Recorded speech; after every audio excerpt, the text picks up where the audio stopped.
Weaver trial, it was admitted by federal agents that they had been ordered to kill the Weavers regardless of any threat family members posed to government personnel. Now I want you to think about how serious that is. What was the charge against Vicki Weaver? What crime against the state had she committed that warranted her execution by the federal government? Indeed, she was not charged with any crime whatsoever, yet the U.S. government ordered her shot on sight, a virtual killing. It was murder in the first degree. It is cold-blooded, ritualistic, social purification because the Weavers held a viewpoint not politically correct. The Weaver case, along with the Branch Davidians, proves we are in the middle of the final battle for the Constitution of the United States. There are many, many enemies within America that want to get rid of our Constitution and destroy our rights.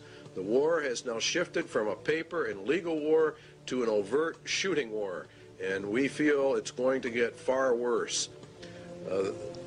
They came against this thing to see what the reaction of the American people would be, and they found out that the American people cheered them on. So we are ready for a complete takeover. Spotlight put out a small publication on FEMA in case of emergency. Executive orders, Blueprint for Dictatorship, also is one of their publications. Now, an executive order is issued by the President of the United States. It does not go through the Senate or the Congress. He merely issues it. It's put in a federal register, and within 30 days it has full effect of law, and nobody passes upon it. Now, that's fine, and he has some rights to do that, but not contrary to the Constitution of the United States. FEMA developed national security emergency plans for the regulation of immigration, nationals of enemy countries, plans to implement laws for the control of persons entering or leaving the United States, develop intergovernmental and interagency law enforcement plans and counterterrorism programs to interdict and respond to terrorism incidents in the United States that may result in a national security emergency. To interdict and respond to terrorism incidents in the United States. Now, this is a key that they're beginning to use. Under the new Crime Control Acts, particularly under the Crime Control Bill number 8, which is now before the Congress, a protester can be charged with terrorism. And this paves the way for the government to declare all those who oppose the New World Order as terrorists, and therefore imprison them, because you will be a political dissenter. To develop law enforcement plans to respond to civil disturbances. These people know perfectly well there's going to be major disturbance when this thing finally comes in. So they want all bases covered by law. So that's their rationale. They will legally be able to do this. You don't think it's going to happen. This is exactly the executive order issued by George Bush to quell the Los Angeles riots. L.A. went under martial law. Very few people understand what that means, but it means, in essence, that the Constitution in Los Angeles was totally suspended. And it says in there that units and members of the armed forces of the United States and federal law enforcement officers will be used to suppress the violence.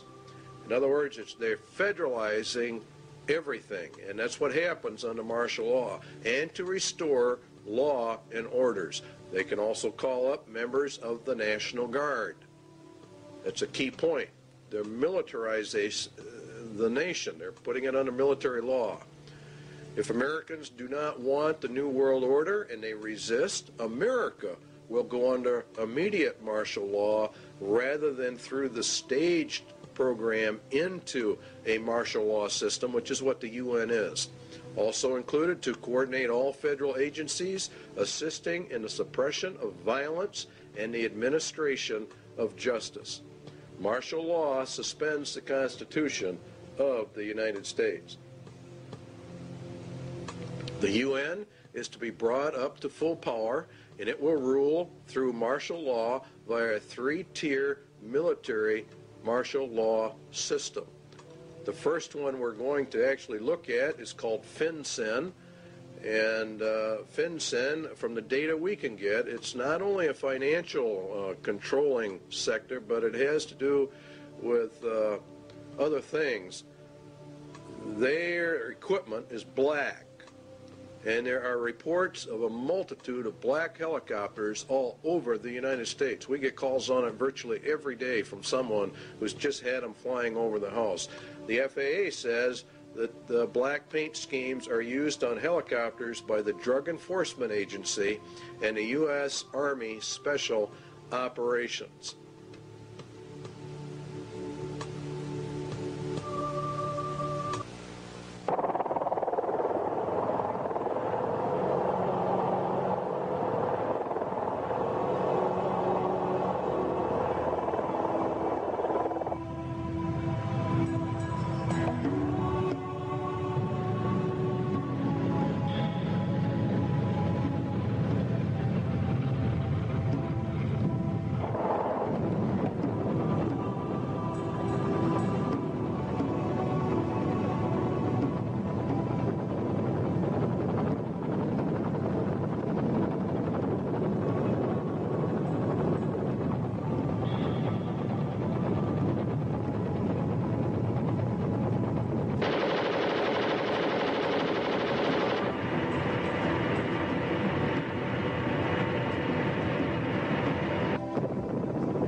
Here is a map of FinCEN locations in the United States, and these are confirmed, they claim.